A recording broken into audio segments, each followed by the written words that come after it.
Hello everyone, it's me Dr. Bashudev Paudel. Today I am going to discuss on subject orthopedics. In common entrance examination, orthopedics carries out 10 marks, which is very important. Now entering into the orthopedics, orthopedics does not only deal about the bones, it deals about the injuries to muscles, tendons, ligaments, joints and neurovascular injuries.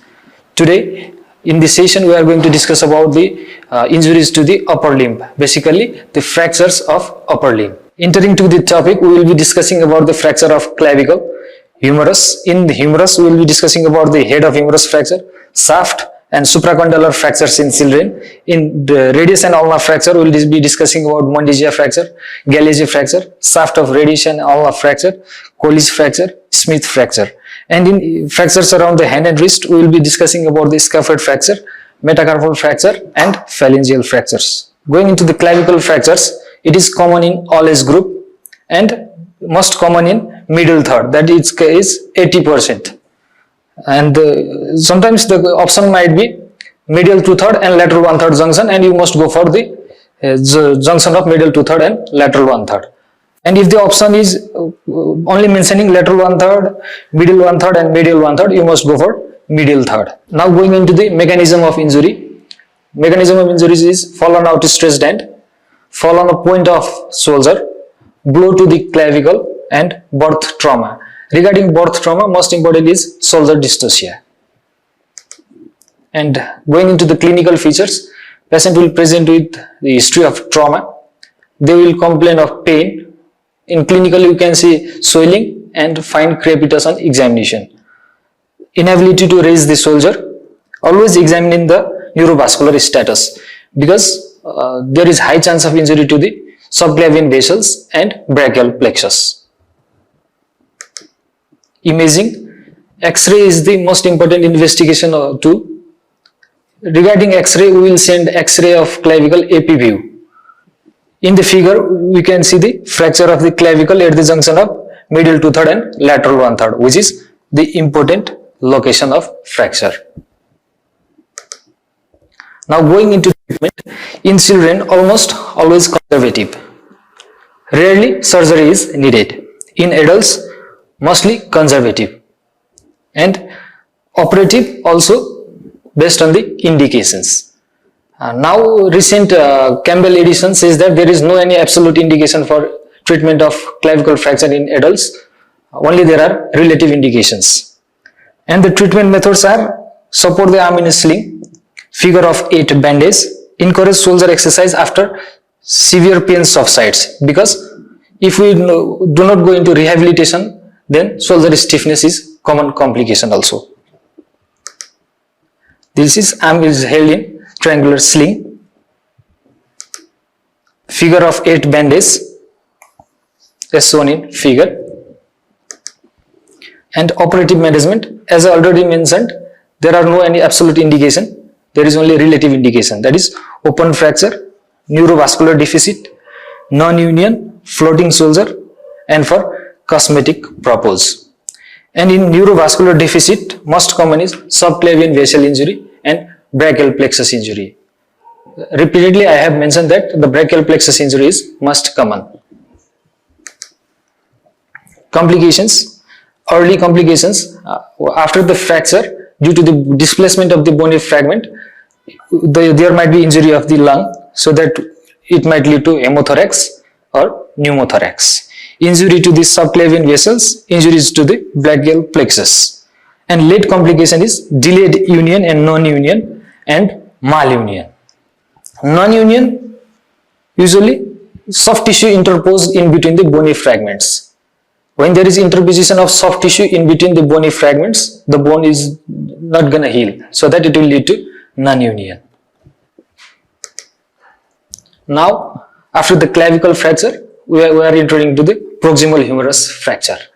As clavicle fracture is most common in all age groups, proximal humerus is usually common after middle age because of the risk of osteoporosis, and it is common in postmenopausal women associated with shoulder dislocation. In regarding shoulder dislocation, mostly there are two types: anterior dislocation, posterior dislocation. and sometimes inferior dislocation, which is called as luxatio erecta. Most common is anterior dislocation. Most common cause is trauma. Second, posterior dislocation. Most common cause electric shock and seizure attacks. And as I already mentioned, the important question is what do you call inferior dislocation of shoulder? We call it as luxatio erecta. Mechanism of injury, similarly fall on outstretched hand. And to classify proximal humerus fracture, we use Neer's classification. Please do remember the name, Neer's classification. Neer's classification is usually based on the displacement of the fragment. That is either 2-part, 3-part, 4-part. We use the part naming greater tuberosity, lesser tuberosity, surgical neck, anatomical neck. We call it the fragment as different part if there is displacement of more than 1 centimeter, if there is angulation of more than 45 degree, then we only call it as different part. If the fragment are not separated as the mentioned criteria, we don't call it as separate part. Clinical features, pain. Obviously after trauma leading to fracture, patient will feel pain. Bruise in the upper arm, sign of axillary nerve or brachial plexus injury. Most common is axillary nerve injury in proximal humerus fracture. You must notice axillary nerve injury is most common in proximal humerus fracture. Clinically, regimental badge sign. Because the regimental badge is kept in proximal arm in lateral aspect, which is supplied by axillary nerve, and when you examine, there is loss of sensation in regimental badge area in axillary nerve injury. And if displacement more than 1 centimeter and say more than 45 degree, we call it as different part. This is important in classification. Remember, for the classification, Neer classification is important in proximal humerus fracture. Now going into treatment. Treatment is either conservative or operative. Mostly on displaced fracture, moderately displaced fracture, then immobilization in triangular sling. Mostly the duration depends upon the age groups. And displaced fracture, either the displaced fracture can be displaced 2-part fracture or displaced 3-part or 4-part fracture. In displaced 2-part fracture, closed reduction under fluoroscopy or C-arm, followed by percutaneous pinning using K-wires, Kirchner's wire. And displaced 3-part or 4-part fracture, open reduction and internal fixation. If we are unable to do open reduction and internal fixation, then hemiarthroplasty, that is replacing the humeral head. In children, manipulation and use slab or hanging cast. That is, this is the method of conservative treatment in children. The figure shows operative treatment, that is closed reduction and percutaneous pinning using K-wires. See the fracture here, and after the treatment, see the here. The fracture is reduced. This is the image showing fracture of greater tuberosity and fixation using screws. That means screw fixation is also the modality of treatment. In the image you see ORIF with plating, that is open reduction and internal fixation with plating, and hemiarthroplasty or replacing the head of proximal humerus. Complications of proximal humerus fracture: axillary nerve palsy, as I already mentioned, most common complication. Then regimental badge sign. Shoulder stiffness, because after the trauma, patient don't mobilize the shoulder for a longer period, which will lead to stiffness. And avascular necrosis is also common. Usually in avascular necrosis, there is Hortal's criteria. I think it is more advanced for you guys. So you must remember that there is a chance of avascular necrosis in proximal head humerus also. Then now going into fracture shaft of humerus. Mechanism of injury, that is direct injury, and indirect injury, that is twisting or bending force during fall on outstretched hand. Clinical feature, painful arm, externally bruise can be seen, swelling might be present, and wrist drop, that is if radial nerve is injured. Remember that in proximal humerus fracture, axillary nerve is most commonly injured.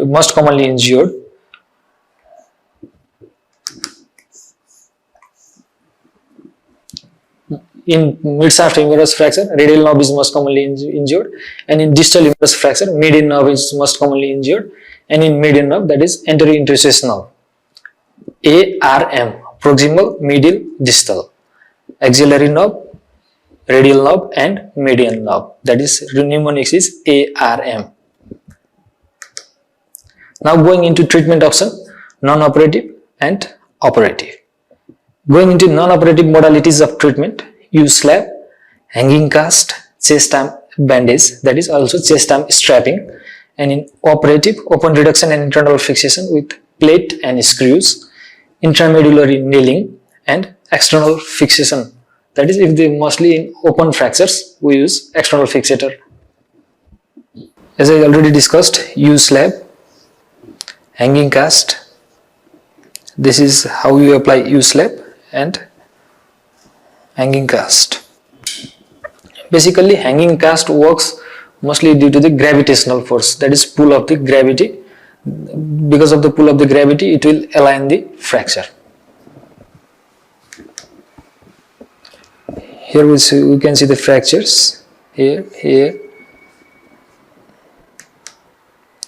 We can see the fracture with angulation here.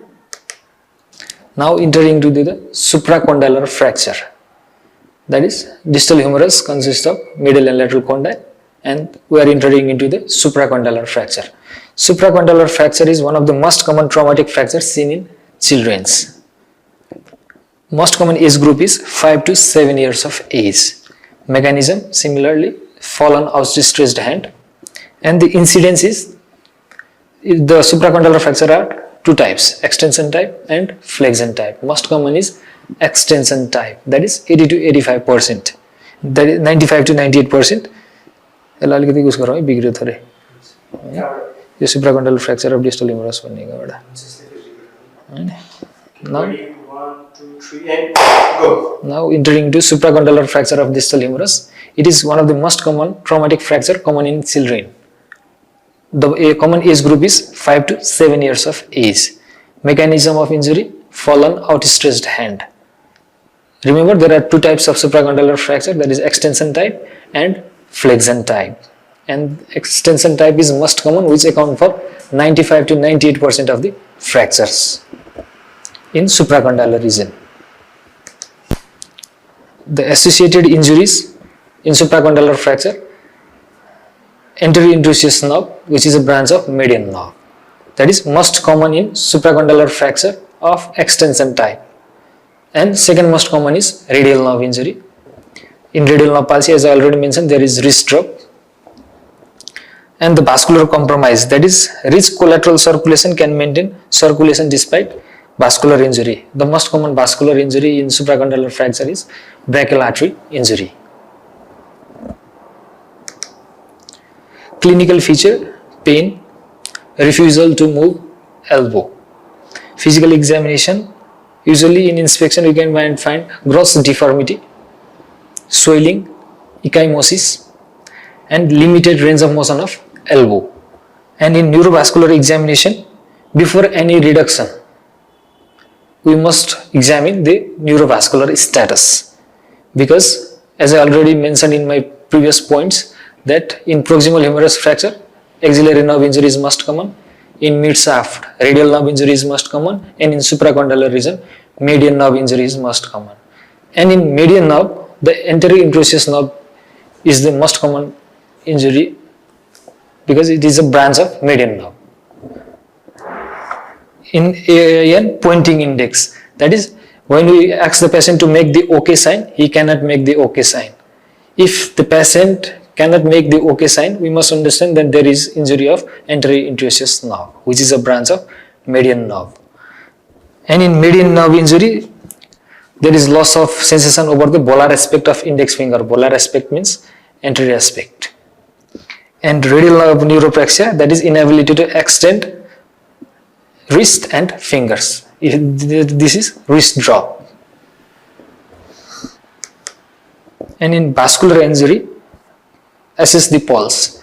Pulse is present or absence. There is another important question, that is pulseless pink hand.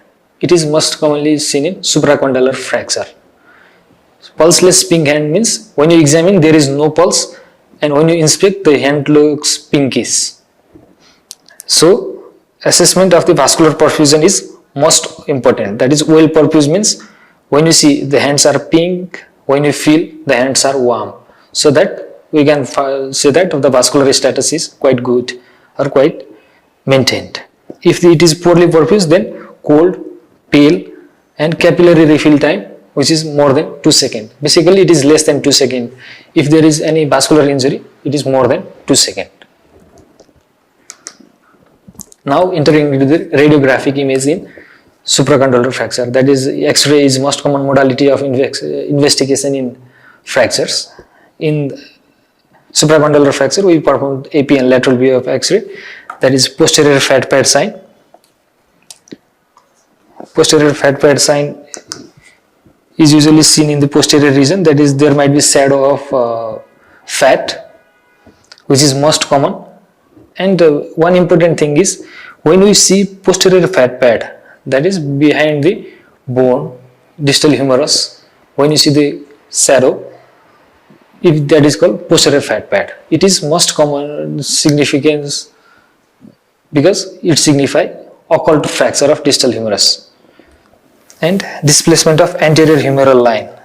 We draw the humeral line from the anterior cortex, it must pass through the capitulum. If there is any deviation of that radiocapitular, that is anterior humeral line, it signifies supracondylar fracture. And in radiographs, Bowman angle, it is normally 70 to 75 degree. How you measure? In the AP view, you draw the first line from the long axis of the humerus and the second line from the lateral physis. It normally measures 70 to 75 degree. And in classification, usually Gartland classification. You must remember the classification system in supracondylar fracture most commonly used is Gartland classification.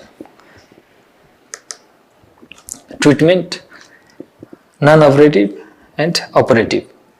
In non-operative, long arm casting with less than 90 degree of elbow flexion, that is elbow flexion, not more than 90 degree, at least 90 degree or less, based on the swelling or status of the fracture.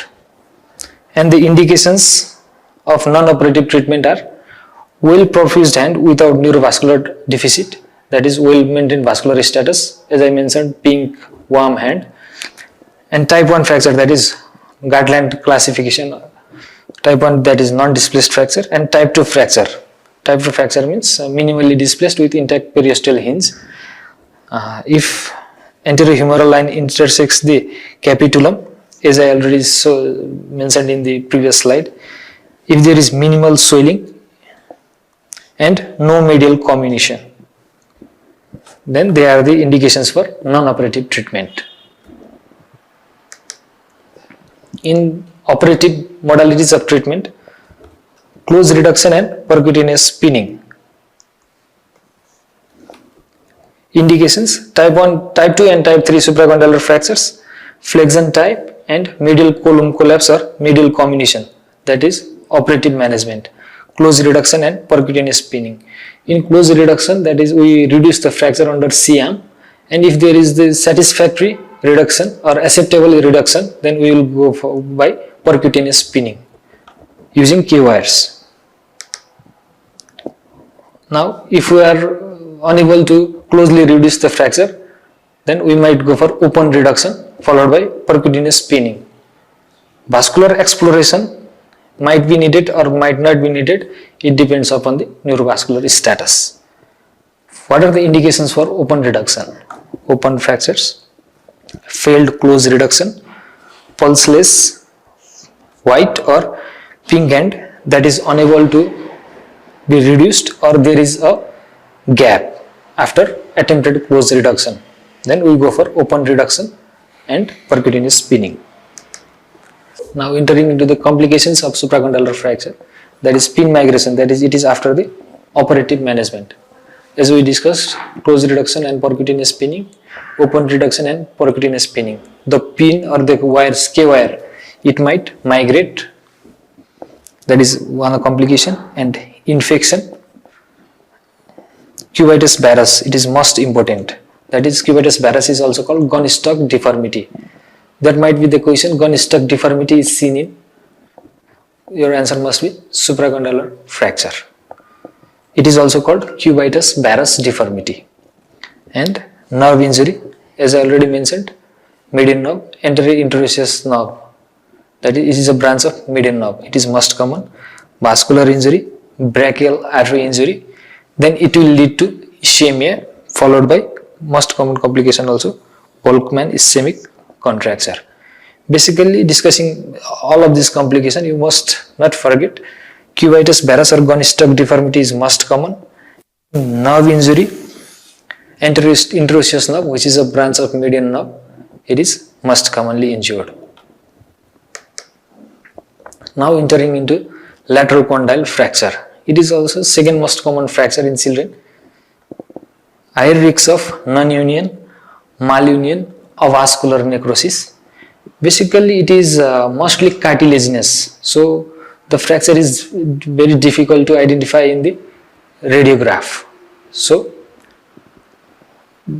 to prevent the complication, the determination or diagnosis of lateral condyle fracture is also important. 17% of all distal humerus fracture in pediatric population. Second most common elbow fracture after supracondylar fracture. In children, in fracture around elbow, supracondylar fracture followed by lateral condyle fracture. Presentation, similarly fallen out stretched hand. Symptoms based on the location, that is pain around lateral elbow and swelling. Physical examination, there is tenderness, usually lateral side of the elbow, and motion painful and restricted, and on palpation or during feel, you may feel crepitus at the fracture site. Normally in the fracture, crepitus is the pathognomic sign. Coming out of this topic, in fracture they might also ask you a question that what is the most common pathognomic sign of, or what is the most common pathognomic sign in fracture? You must mention the answer crepitus. And radiograph, AP view, lateral view, oblique views. And sometimes basically in doing X-ray there is certain rules, that is two sides must be taken, two views, two joints, and two occasions.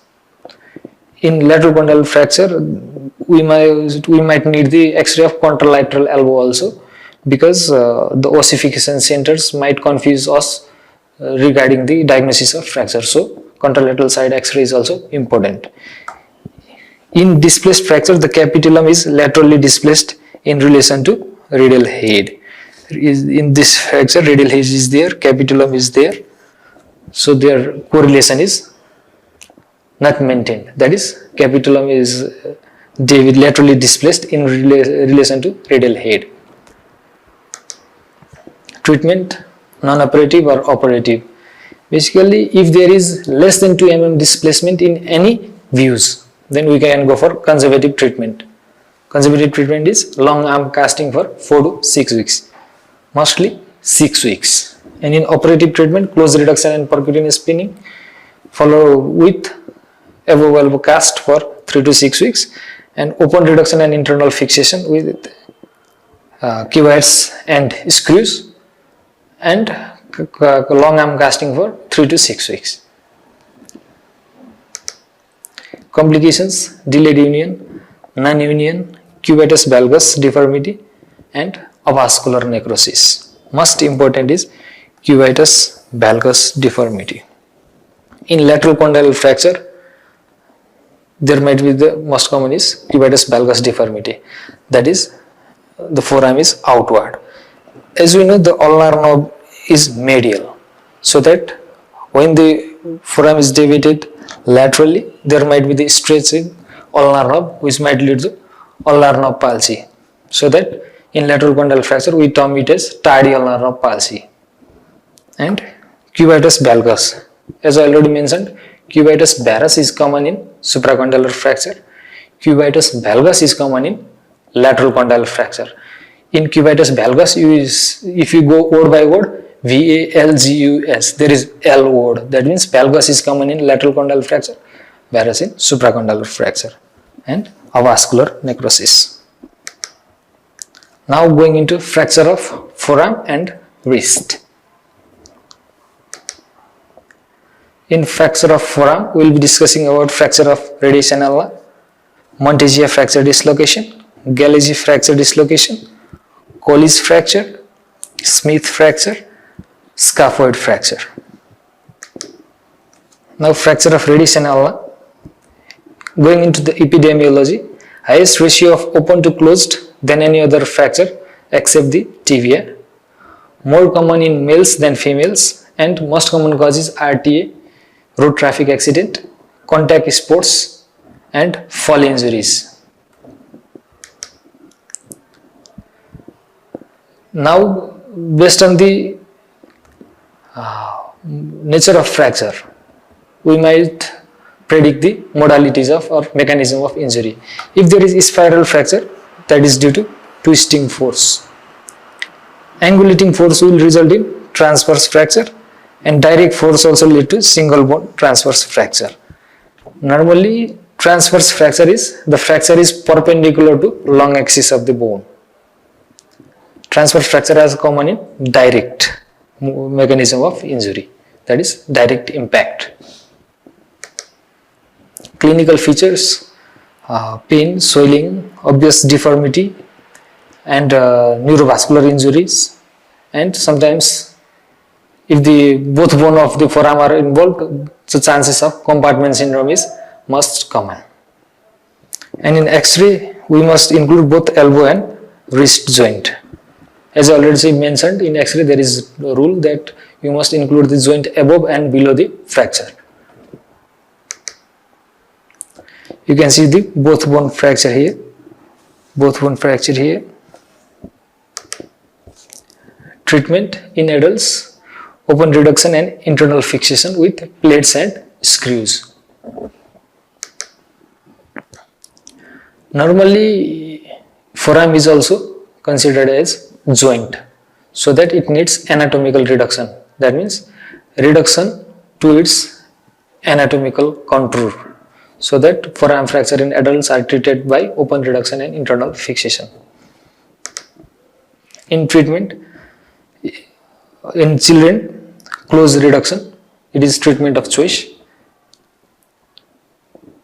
The treatment of choice is based on the acceptable criteria, that is shortening, angulation, and the modalities. In conservative treatment, applying the cast or slab, the elbow is in 90-degree flexion, and then in proximal forearm fracture, the forearm position should be in supination.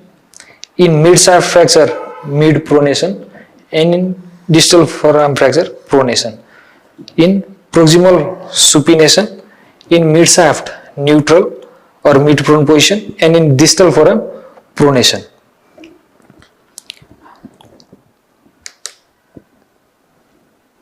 Basically, you may see fracture that are reduced by close reduction method. Excellent reduction with well molded cast, that is there is fracture, and after application of cast, the cast is molded, so that the fracture reduction is quite good. Indications for open reduction: open fractures, inability to maintain acceptable reduction, multiple trauma or polytrauma, floating elbow, neurological or vascular injury, and refracture. That is, if he had fracture previously and then again fracture after the healing phase has completed. Now going into Monteggia fracture dislocation. The most important question will be the definition or terminology that comes under Monteggia fracture dislocation. Remember, Monteggia fracture dislocation is fracture of upper 1/3 of ulna with dislocation of radial head. Mechanism of injury is fall on outstretched hand and forearm is forced into hyperpronation. That is, this is supination. In hyperpronation, more pronation than neutral. In the Monteggia fracture, how will you remember that it is fracture of proximal ulna? Then my tips is, remember M for medial. Radius is situated laterally, ulna is situated medially, so that Monteggia fracture is fracture of ulna associated with radial head dislocation. Normally we classify the Monteggia fracture using Paudels classification. It is classified on the basis of direction of the radial head. If either the radial head is anterior, either posterior, or it is lateral or medial. Normally in this X-ray we are drawing the radiocapitular line to locate the position of the radial head.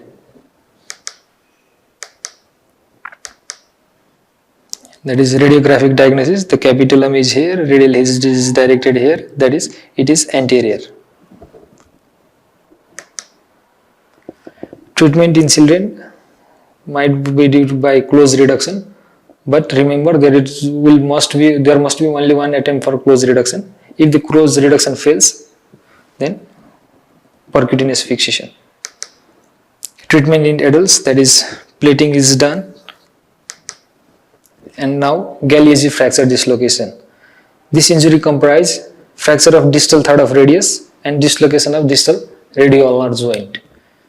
As I already mentioned, Monteggia fracture is M for medial, that is ulna, and in Galeazzi fracture, that is distal radius fracture associated with distal radioulnar joint dislocation.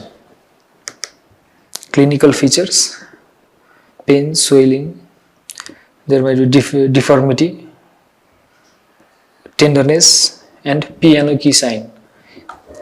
In the definition, there is dislocation of distal radioulnar joint. That is, piano key sign means when you press the ulnar, distal ulna, then it will move as if we are pressing the piano key. So that the piano key signifies there is injury of the distal radioulnar joint. This is the fracture showing Galeazzi fracture dislocation. Treatment: open reduction and internal fixation for radius, and the dislocated distal radioulnar joint will come into place after fixing radius, or sometimes if the distal radioulnar joint is unstable, after it is in place, then we can fix it with K-wire.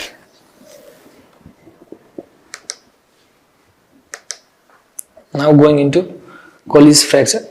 It is also important fracture in postmenopausal women, that is age above 50 years. Colles fracture is most common in females. Colles fracture is extra-articular distal radius fracture in corticocancellous junction, which is usually 2 to 2.5 cm from the articular surface. And Colles fracture might be associated with ulnar stellar process fracture.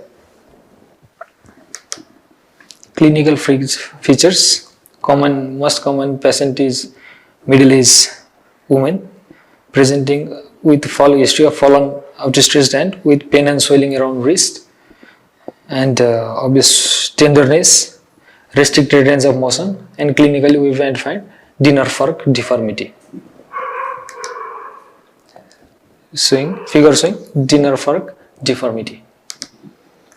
X-ray, the most common modality of investigation in orthopedics. Either the fracture might be displaced or undisplaced. Most commonly there is shift, angulation, tilt. Remember, the dorsal and lateral tilts are most common. In the X-ray, in the AP view, you see for lateral or medial. In lateral view, you see for dorsal or volar. Here you can see it is going into lateral side and tilting dorsally. That is, combining these both X-ray, we may see that there is dorsal and lateral tilt. that is after reduction. Treatment usually conservative by close reduction. Increase the deformity to disimpact the fragment. What does it means? That if it is dorsally tilted, by traction you will tilt more dorsally, that is disimpacting the fragment. Traction and counter traction, and mostly the method of reduction will be palmar flexion and ulnar deviation, because I already mentioned dorsal tilt is most common and lateral tilt is most common. For dorsal tilt we do palmar flexion, and for the lateral tilt we do ulnar deviation, that is palmar flexion and ulnar deviation, followed by below elbow cast. If the fracture is unstable, percutaneous K-wire fixation, that is close reduction and percutaneous pinning using K-wires. You can see the Colles cast or short arm cast in palmar flexion and ulnar deviated position. Colles cast is used to immobilize undisplaced or reduced fracture. It is below elbow cast with palmar flexion and ulnar deviation. As I already mentioned, palmar flexion for correcting dorsal tilt and ulnar deviation for correcting lateral tilt. That is fracture fixed using K-wires. Now complications of Colles fracture: stiffness of the hand and wrist joint. That after applying cast, we will immobilize the wrist joint for a minimum of 6 weeks, so that stiffness is most common. Malunion is also common, and subdex atrophy, sometimes we call it as CRPS or complex regional pain syndrome type 1, and carpal tunnel syndrome. In the distal radius fracture, normally the content of the carpal tunnel is decreased, so that it will lead to carpal tunnel syndrome. In carpal tunnel syndrome, the most common feature is median nerve compression. Remember, median nerve compression in carpal tunnel syndrome, median nerve. Now Smith fracture. Remembering the Colles fracture, it might be easier to understand Smith fracture. That is fracture of distal radius with volar displacement and angulation of distal fragment. In Colles fracture there is dorsal displacement, in Smith fracture there is volar displacement.